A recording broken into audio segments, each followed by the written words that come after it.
Hola, ¿cómo están? Espero que estén muy bien en este último empujoncito para terminar el cuatrimestre en estas últimas semanas del cuatrimestre. Les pido perdón si hay ruido, bastante ruido de ambiente. Yo no sé si es la flexibilización de la cuarentena o qué, pero han estado pasando muchas motos y hay mucho ruido en general. Tuve que cortar y filmé 2 segundos y tuve que cortar por el ruido que había, así que si tengo que cortar les pido disculpas por adelantado por esto. En el video de hoy vamos a hablar sobre género, feminismo y religión. La idea de esta cuarta parte de la materia, de esta última parte de la materia, es que podamos pensar un poco el cruce entre ciertas temáticas, ciertas problemáticas, ciertas cuestiones de género sobre las que estuvimos hablando y ciertos postulados del feminismo sobre los que estuvimos conversando a lo largo de la materia y otras problemáticas, otras situaciones que hacen a la vida de las mujeres y de las personas en general y que muchas veces las colocan también en una situación de desigualdad, de discriminación o de opresión. Hablamos en los videos anteriores del cruce entre género y raza, del cruce entre género y pueblos indígenas, y hoy nos vamos a ocupar entonces del cruce entre género, feminismo y religión. Para eso tomamos el texto de Rivera de la Fuente sobre feminismo islámico. No sé si ustedes ya habían pensado en algunas de las cosas que trae este texto para discutir. A mí me parece un texto muy interesante. En todo caso voy a tomar algunos de los puntos que a mí me parecen más interesantes para explotarlos un poquito en esta conversación que podemos tener en todo caso luego del video. Para comenzar, Rivera de la Fuente plantea que existe una construcción hegemónica de la mujer musulmana. Vamos a hablar también un poco de la construcción hegemónica del varón musulmán. Pero esta construcción hegemónica de la mujer musulmana en todo caso estaría dada por un lado, ciertas interpretaciones religiosas que colocan a las mujeres en una situación de desigualdad frente a los varones. Y pongo énfasis aquí en ciertas interpretaciones religiosas. Y por otro lado, una construcción, un discurso occidental, muchas veces promovido, va a decir Rivera de la Fuente, por el mismo feminismo, que coloca a la mujer musulmana en una situación de subalteridad. Me gustaría comenzar por este segundo punto. Ustedes se podrán imaginar o sabrán que el feminismo ha sido muy crítico de las religiones en general.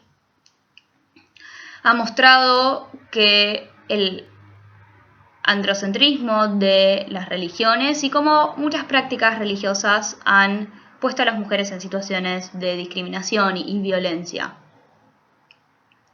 Sin embargo, también es importante reconocer que dentro de las mismas religiones existen grupos de mujeres que buscan incorporar una perspectiva de género al mismo análisis de la religión.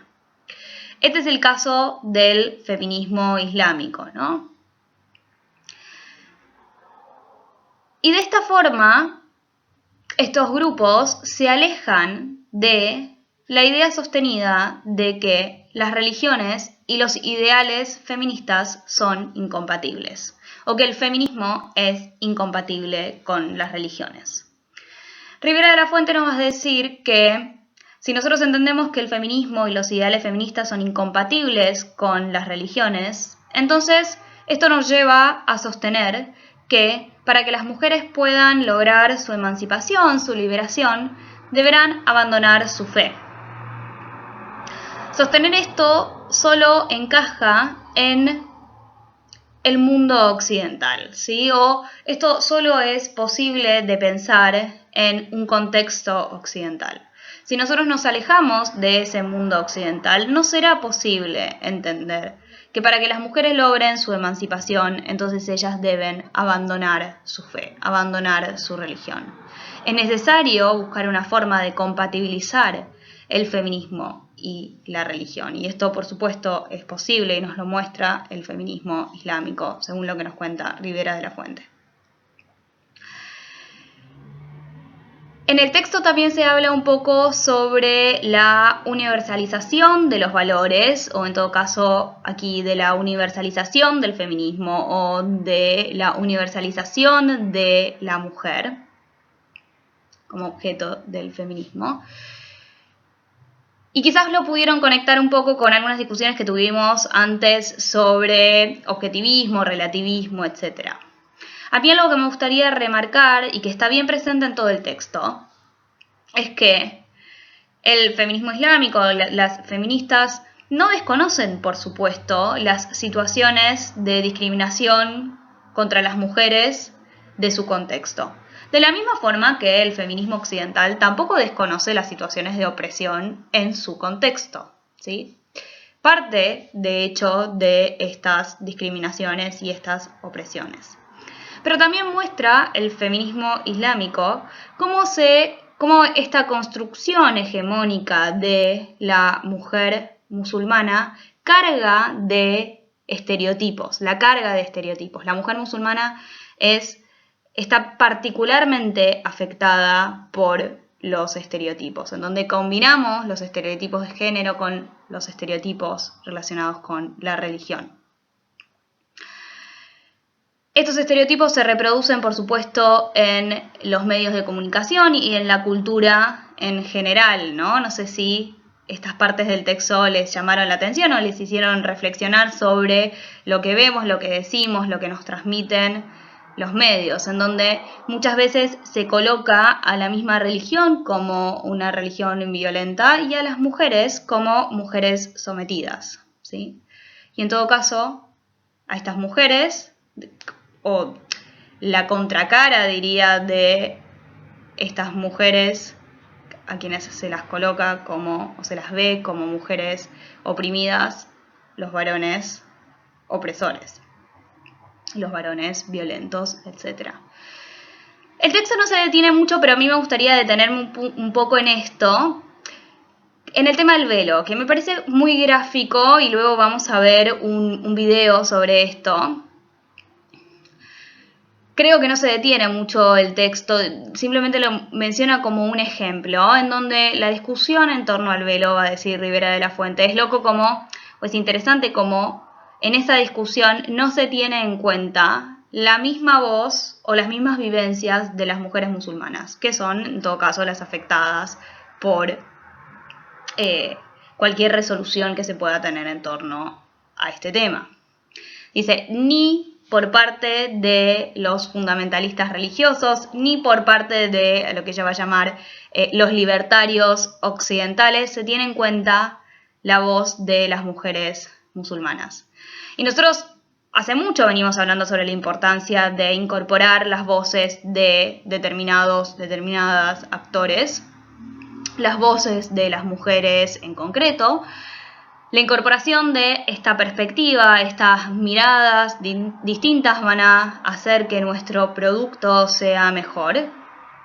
Y bueno, y aquí entonces la discusión se vuelve un poco más fina. Pasamos de la incorporación de las perspectivas de las mujeres, que son necesarias, a la importancia de las perspectivas de las mujeres, en este caso musulmanas. Yo traje para compartir con ustedes algunos testimonios de unas mujeres musulmanas que viven en Inglaterra, que las saqué de un textito que está en inglés, que si quieren, si alguno o alguna está interesada, me puede mandar un mail y yo se los paso. Es un texto muy cortito, de corte más sociológico, basado en unos focus group que se hicieron en Inglaterra, donde se juntan un grupo de jóvenes mujeres, por un lado, varones y luego mixto, y para discutir sobre cuestiones de su vida cotidiana, básicamente, para hablar sobre cuestiones de su vida cotidiana, y a partir de eso se hace una investigación. Y a mí me parecieron muy interesantes algunos testimonios también como para incorporar estas voces en la discusión en torno al velo. Entonces, no, les diría si les parece bien, pero nadie me puede decir ahora que no.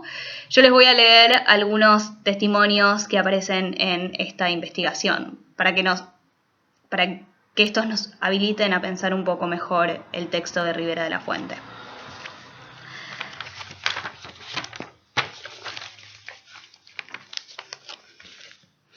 Bueno, acá tengo un primer testimonio. En un momento sale este tema del velo, ¿no? Entonces, una mujer le dice a otra, ¿no? Has dado en el clavo. Primero está todo el feminismo hipócrita, le dice. Estas mujeres que siempre intentan hacernos feministas como ellas. ¿Qué saben qué pensamos o por qué nos cubrimos? No dejo que nadie me empuje y uso el velo. En realidad, si alguien nos está intimando, son estas feministas que no se ocupan de sus propios asuntos. En inglés, they don't mind their own business. Me hacen sentir menos fuerte. No sé si saben a lo que me refiero, le dice a sus compañeras. Y otra le responde, bueno, es como esas chicas que dicen que no pueden entender por qué nos tapamos, por qué usamos el velo. Siempre piensan que significa que estamos bajo el poder de los hombres o controlados por los hombres, que los hombres tienen todo el poder sobre nosotras, que lo hacemos por eso. A veces pienso en ellas, en cómo se visten, en lo que piensan que se ve bien. Yo, la verdad, que creo que ustedes usan jeans muy ajustados y polleras muy cortas y esa ropa no se usa porque es cómoda. Se usa porque se ve bien para los hombres. No como salta esta idea de la hipocresía, del feminismo blanco, del feminismo occidental y como lo que para algunas, en Occidente por ejemplo, puede ser un símbolo de liberación, para otras no está ni cerca de ser un símbolo de liberación, es justamente una muestra de opresión. Acá hay otro testimonio que me parece interesante en esta idea que plantea bastante Rivera de la Fuente, que les decía del reconocimiento de las opresiones en el contexto. Una le dice, todas sabemos que hay mujeres que se tienen que cubrir incluso cuando no lo quieren hacer. No estamos negándolo. Quiero decir, si alguien dijera que no hay mujeres que son obligadas a cubrirse en lo absoluto, nunca, sería una estupidez. Y alguien le responde, otra chica le responde, no creo que alguien sea tan estúpida, como no creo que alguien verdaderamente piense eso, ¿no? Y aquí de nuevo, bueno, esta idea de que existe una incapacidad por entender las propias opresiones, o las opresiones del contexto, es completamente falsa, ¿no? Hasta les parece una estupidez pensar en esto, ¿sí? Ese testimonio me pareció interesante en este sentido, ¿no? Y creo que hasta Rivera de la Fuente lo pone en estos términos, pareciera que somos ciegas, incapaces de salvarnos a nosotras mismas. Bueno, entendemos bastante mejor lo que está ocurriendo aquí. Acá tengo otro testimonio que también me parece interesante, que es, no les puedo explicar la cantidad de veces que una mujer me preguntó si mi papá me hacía usar el velo. Recordemos que se trata de mujeres que están viviendo en Inglaterra. Y lo hacen en ese tono especial, suave, que las personas usan como si estuvieran hablando con víctimas de abuso. Bueno, básicamente lo que nos están diciendo es que somos víctimas de algún tipo de abuso. Sé que parece algo dramático, pero en algún punto nos están diciendo que somos forzadas a hacer algo que no queremos.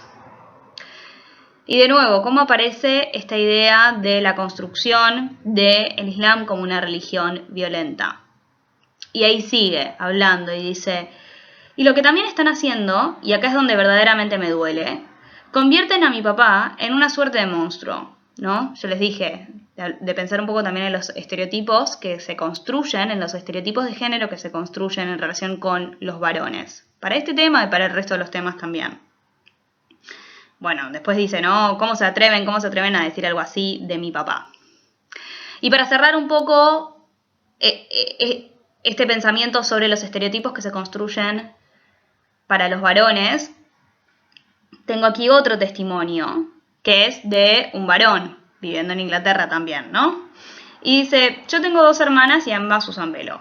Una vez vinieron a verme a mi trabajo. Estaba con un compañero, nos llevábamos bien, éramos bastante amigos. Entonces me encuentro con mis hermanas y se las presento. Primero, no podía parar de mirarlas. Después dijo, me gusta el turbante de tu hermana. Dijo turbante, el tipo vive en Manchester toda su vida. Ve musulmanes todos los días.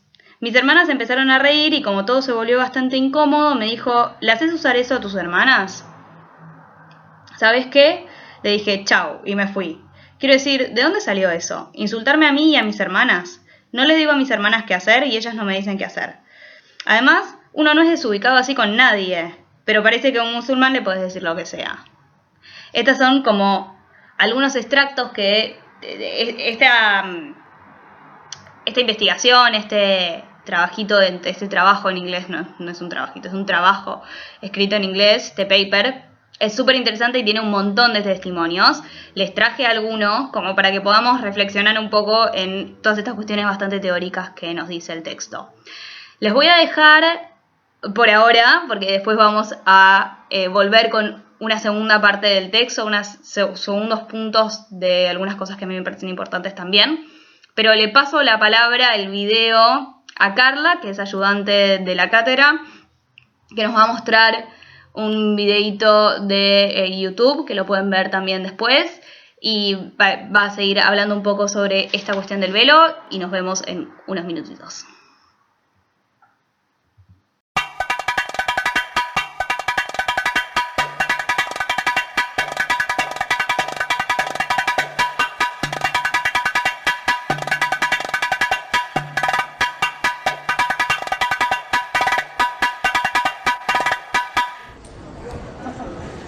Soy Yasmina, os voy a contar mi historia de cómo me puse el hijab y me lo quité después de 7 años. Soy Sukaina Albat, estudiante de Derecho, española musulmana. Llevo el hijab tanto en la vida privada como en la social y espero que el día de mañana, cuando me incorpore a la vida laboral, lo pueda seguir usando. Me llamo Fadwa Sarwala, soy una mujer árabe musulmana de origen marroquí. Llevé el hijab durante 1 año, pero me lo quité. Soy campeona de taekwondo y mi vida cambió de rumbo al pisar Europa. Las mujeres musulmanas sufren limitaciones y barreras en su vida práctica por llevar el hijab. La primera vez que sentí una discriminación un poco fuerte fue tras los atentados en Atocha. En tercero de primaria, mi profesor creo que era tutor mío en ese entonces, me dijo que yo, al ser musulmana, podría ser perfectamente una chica bomba. Yo fui una persona muy practicante, quería cumplir con las normas del Islam y decidí ponérmelo. Me paré un señor por la calle preguntándome que por qué me ponía eso, que era una radical, que iba a acabar como prostituta para ISIS. Cuando lo tenía puesto, pues recibía críticas por la sociedad occidental no musulmana. Y cuando he dejado de ponérmelo, pues he recibido críticas de la comunidad musulmana. He llegado a un punto en el que ya he dejado de sentirme cómoda con él porque no formaba parte de mi identidad y me lo he quitado. Pero hace 7 años sí que formaba parte de mi identidad y también me sentía cómoda poniéndomelo. Decidí ponerme velo porque sentía que ya era la hora, ¿no?, de ponérmelo, de como dar un paso más en lo que es en mi religión, en mi día a día, la vida cotidiana y que la gente me aceptase tal como soy, como quiero ser.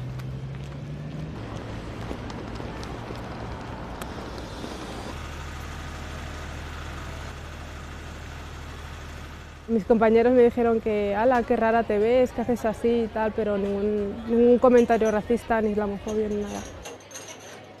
La sentencia del Tribunal Europeo, que hace poco acaba de salir, me ha molestado bastante, porque el día de mañana, cuando yo termine la carrera, quiera ir a alguna empresa privada o a lo mejor pública y se basen en esa sentencia, veo que la verdad que lo van a poner muchísimo en su favor a la hora de no querer contratarme o no contratar a las demás musulmanas por hijab. No te juzgan por tus conocimientos, sino te juzgan por lo que llevas puesto.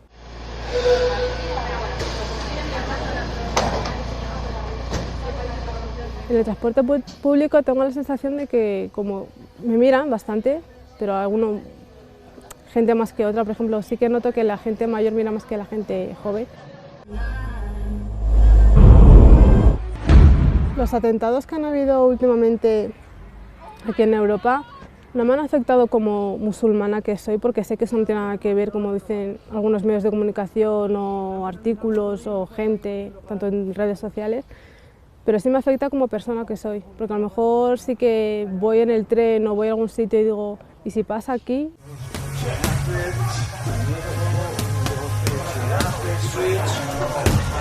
Me puse el velo en 2013. Lo llevé durante un año y pico, pero me lo quité. En ese tiempo trabajaba en un hotel y era trabajo de cara al público. Salir, tengo que ponerlo. Al entrar tengo que quitarlo. Preferí quitarlo para no dar mala imagen al hijab porque para mí es muy importante. Con el hijab no ha cambiado nada, es simplemente la manera de vestirme. Llevo compitiendo más de 10 años y yo soy campeona de Marruecos. Este tipo de deporte te permite tener un poquito más de seguridad. En Inglaterra, la mayoría de las mujeres que conozco yo personalmente llevan el hijab y tienen muy buen trabajo. Y qué pena que aquí de momento no se permite. Volvería a ponerme el hijab porque creo que todas las mujeres musulmanas lo tenemos por dentro. Y yo sinceramente siento que algún día volveré a ponerlo y lo disfrutaré.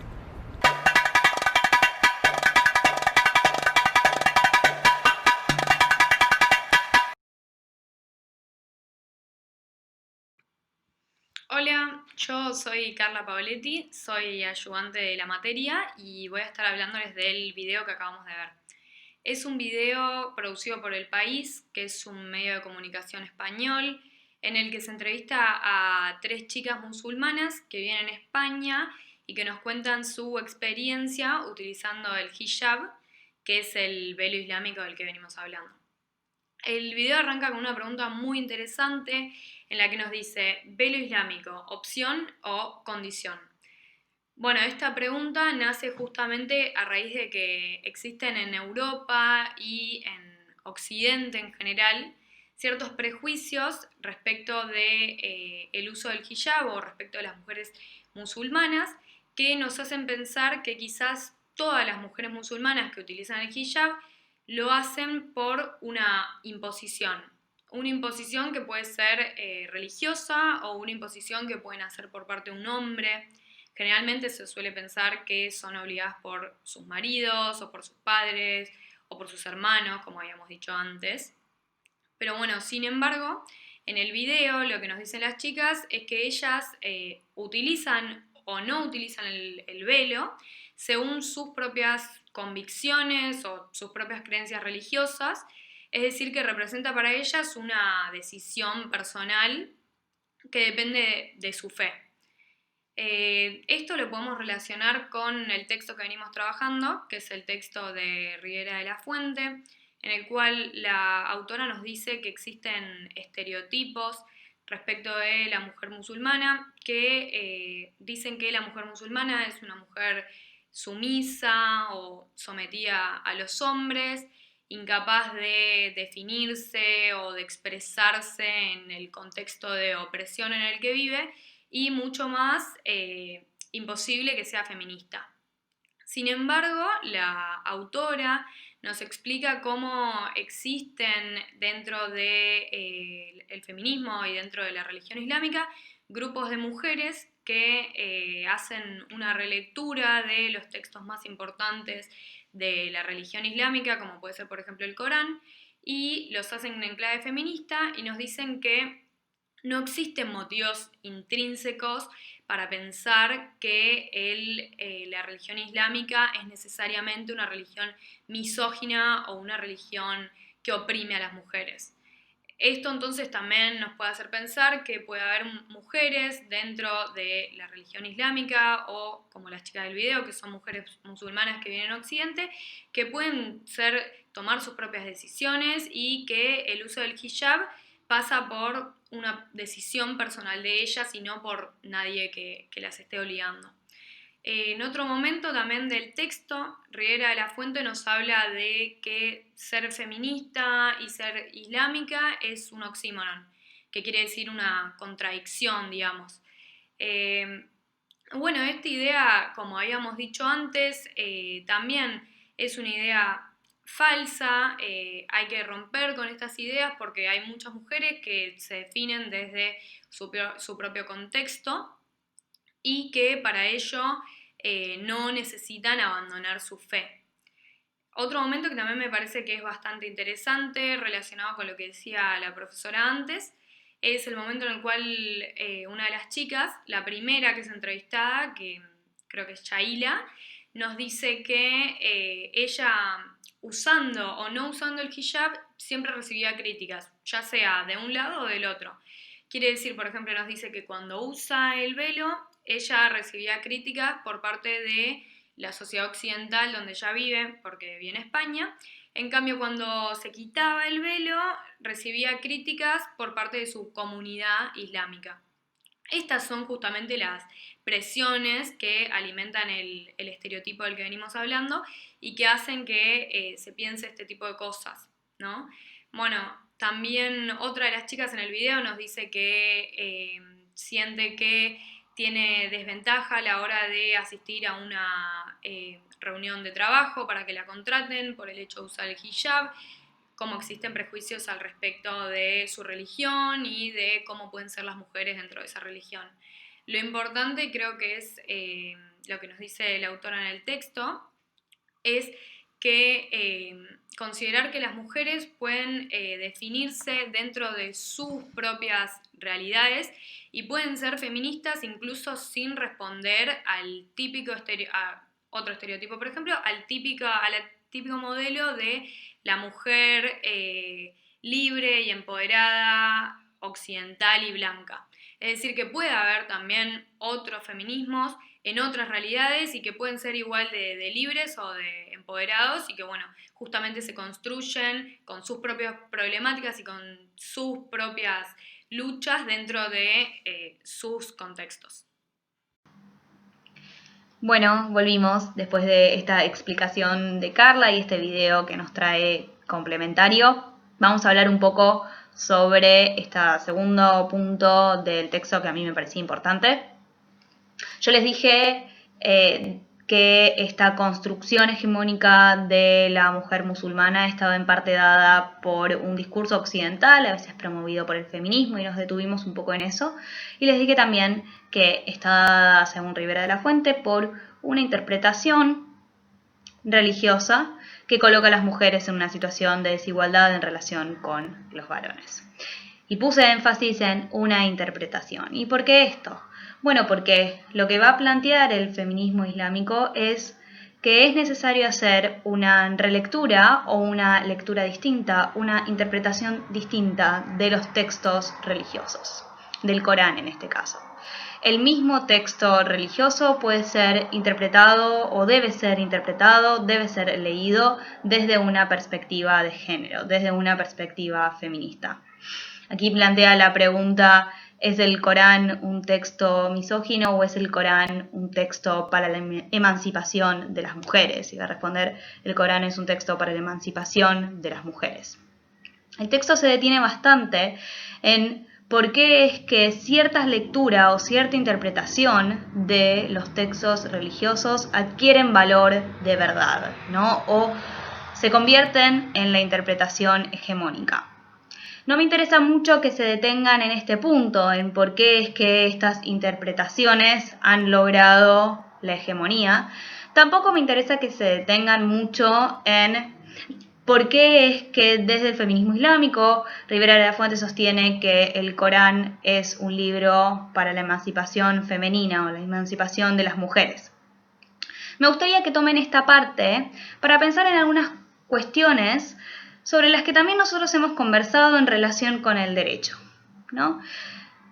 Se me ocurren 4 cuestiones. La primera es: ¿cómo es que un mismo texto puede adquirir, en este caso es el Corán, pero un mismo texto puede tener distintas lecturas o distintas interpretaciones? La segunda, relacionada con esta, es la importancia de la incorporación de una perspectiva de género y que esta incorporación de una perspectiva de género nos va a llevar a una lectura distinta, ¿no? Este es un segundo punto que les propongo pensarlo más en términos generales de todos los textos, ¿no? Aquí estamos hablando de un texto religioso. El tercer punto ya más específico sobre el texto religioso es la importancia que tiene para el feminismo islámico la relectura del Corán, ¿no? La importancia del Corán en la formulación de una justicia social y de una justicia de género. Esto es un punto interesante. Y relacionado con este tercer punto, entonces, retomo lo que ya dije también sobre la idea del feminismo occidental de que es necesaria abandonar la religión, la fe, para lograr la emancipación femenina, o la necesaria incompatibilidad entre los ideales feministas y la religión, ¿no? A partir, digamos, sobre estas 4 cuestiones me gustaría que se queden pensando. Y como para cerrar, me gustaría retomar algunos puntos. El primero es el que ya les dije sobre entender que los discursos feministas parten de un reconocimiento de ciertas situaciones de opresión en determinado contexto histórico. Me gustaría también resaltar la importancia de la incorporación de las perspectivas de determinados grupos, de las mujeres, y luego si empezamos a pensar en el cruce entre género y religión en este caso, pero también género y raza, género y pueblos indígenas, de las voces de estas mujeres, de estos grupos en particular. El texto finaliza Ribera de la Fuente hablando sobre el feminismo islámico en el contexto de los feminismos de la tercera ola o feminismos decoloniales que se oponen un poco a estos feminismos previos que vienen de Occidente, los feminismos blancos, y reivindican la voz de estas mujeres subalternas. Traigo aquí una cita de Ribera de la Fuente, ¿no? Que dice, bueno, reivindiquemos las voces de estas mujeres como capaces de explicarse a sí mismas, sus realidades, y con recursos para elaborar soluciones. Esto significa que se reconocen las mujeres musulmanas y en todas aquellas subalternas la capacidad de hablar por sí mismas y visibilizar sus subjetividades en la descripción de la opresión que las aqueja, así como proponer estrategias de liberación en su contexto espacio-temporal. Son las mismas mujeres las que tienen y son capaces de proponer soluciones a sus propios problemas. Y quizás estas soluciones escapan completamente del esquema de soluciones que propondrían otras mujeres en otros contextos. Uno de los grandes problemas del feminismo islámico va a ser, o según Ribera de la Fuente, o uno de los grandes problemas a los que se va a enfrentar el feminismo islámico va a ser su diálogo con otros feminismos. Y aquí entonces la estrategia no será oponernos a los otros feminismos, decir que los otros feminismos están mal, sino en todo caso buscar puntos de contacto entre los feminismos, siempre respetando la diversidad de las voces y de las soluciones propuestas. Con esto cierro mi parte y la dejo nuevamente a Carla para que termine con este video sobre feminismo y religión. Cualquier cosa, me escriben como siempre. Bueno, ahora los vamos a dejar con un video que es una entrevista de la revista Forbes a Malala Yousafzai, más conocida como Malala, que está en inglés y bueno, por eso yo después lo voy a explicar, pero para los que no entiendan inglés, igualmente les vamos a dejar el link para que después lo puedan ver por YouTube, que tiene subtítulos. Well, when you ask a parent that why is your daughter not going to school, so the answer you receive is that we are a poor family, we cannot afford, or the schools we have from the government do not have enough facilities, there are no teachers, the school is not near to us, and several other issues. They think that girls' education is not important at all because girls are supposed to get married. So we have to fight all these issues. So first of all, tell them that what is the real message of religion Islam, because some people think that Islam is against girls' education, which is not true at all, because in Islam, it is not only your right to get education, but it is rather your responsibility. You have to go, you have to learn, you have to get education, and it's for both boys and girls, for both men and women. So that needs to be clarified, that Islam gives a message of learning. Malala, that is a message so infrequently heard right now in the conversation about Islam. It is so important that you make that point. What does your faith mean to you? You've gone on the record saying Islam is being misused by these terrorist organizations. What is your faith about? What is the proper use? Well, the word Islam means peace, and for me, Islam is a religion of peace, a religion of brotherhood, humanity, love, tolerance. So I think this is the real, we need to understand what real Islam means. As far as I know, Islam has always given the message of justice, and I strongly believe in Islam, and I'm proud to be a Muslim, but there are a few people who have shown this bad image of Islam, and they are misusing it for their personal benefits, and they are misguiding people and they are saying that what we are doing is right because we are doing it in the name of Islam, which is not true. So I think we need to also give this message of what real Islam says, and so we have to fight that as well to show the real message of Islam to people. Other than that, we also need to fight poverty in Pakistan to make sure that every child goes to school and children do not suffer from domestic child labor, or girls do not suffer from early child marriages. So these are the issues that we need to fight, and we need to raise awareness. Raising awareness is very important. Thank you for that message. It's such a difficult issue to discuss with sensitivity, what we're talking about right now, the debate over the place of Islam in the world right now and how it is being misused, particularly for non-Muslims like myself. So I'll try to proceed with great sensitivity here. There are certainly those in the United States and around the Western world in particular who think that they hear what you're saying about the text of the Quran and about the true Islam, as you just put it, but they see, it appears that there is such widespread misuse of this type you're talking about, that there is something about the Islamic faith that is leading to this hotbed of hatred about women, the fight against education. Why is that? Why Islam right now at this moment in history? Well, I don't know the exact answer, but according to my experience and what I know, I think it's we always try to learn it from others. We never say that I will go and I will learn it myself. And Islam, when you read Quran, it's all about interpretation, how you interpret it and what you learn from it. It can have different meanings. So many religious scholars have interpreted Quran and the other religious teachings in different ways, and then they have concluded it. So we have different scholars with different ideas, and that's why we have like 72 groups in Islam. They believe that Islam should be practiced in different ways. So I think unfortunately, we have now divided ourselves into Shia and Muslims, in Shia and Sunnis, and there are lots of other groups.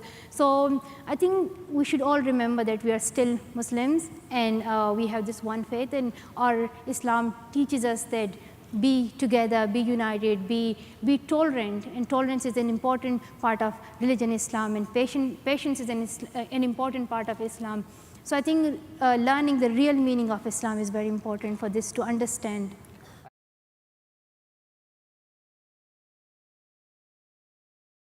Bueno, el video que acabamos de ver, como ya les había dicho y como se habrán dado cuenta, es una entrevista a Malala.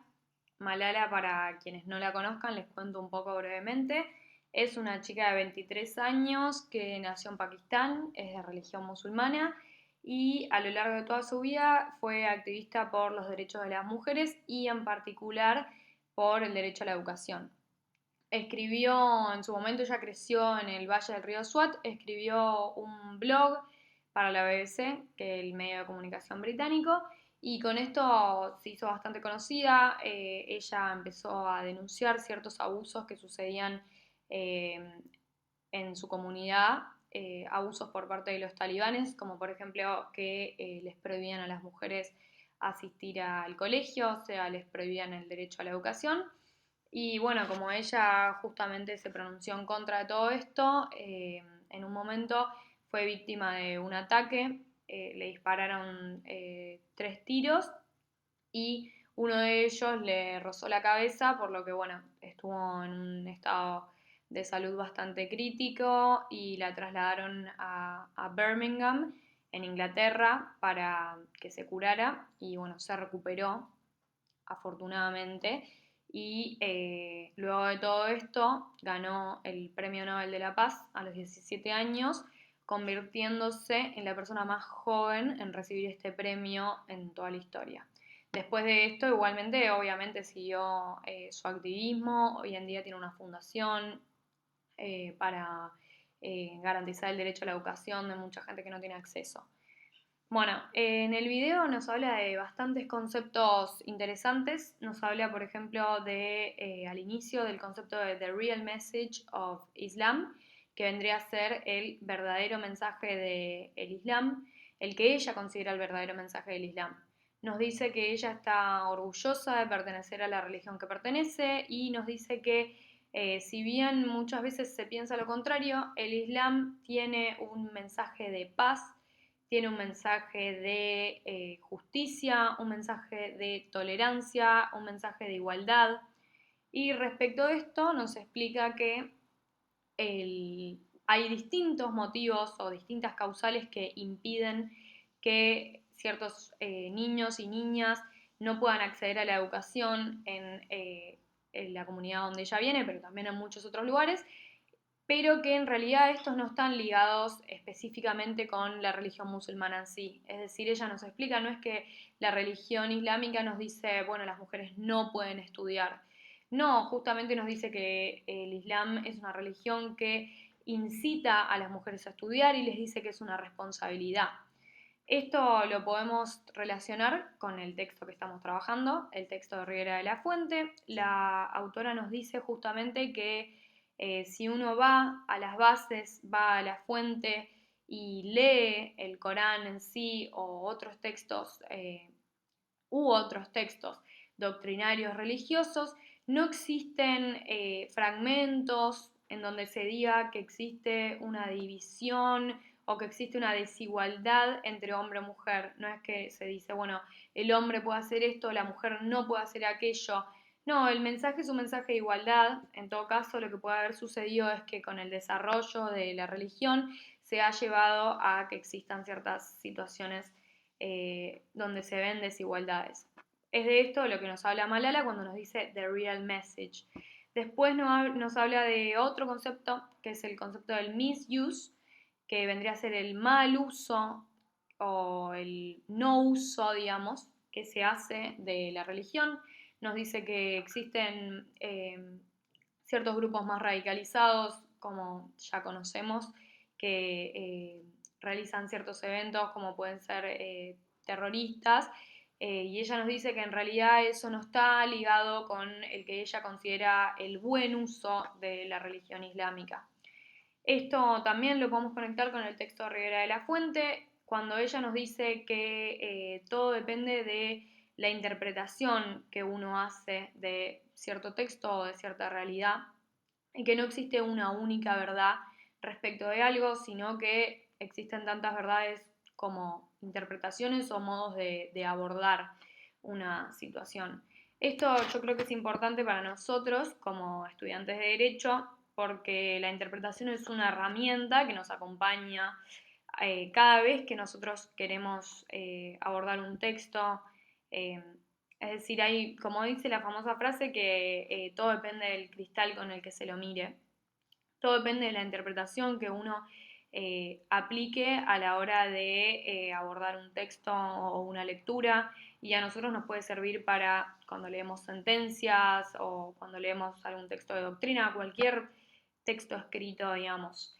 Y en este sentido también, respecto de lo que dice la autora, es importante incorporar, digamos, una interpretación en clave feminista que nos permite resignificar situaciones o que nos permite encontrar otras maneras de ver ciertos conceptos que pensábamos que eran de una manera, como por ejemplo sucedió con el grupo del feminismo islámico, que cuando releyó el Corán encontró que podía ser un modo de liberación y de empoderamiento para ellas. Entonces, lo más importante es eso, es la interpretación.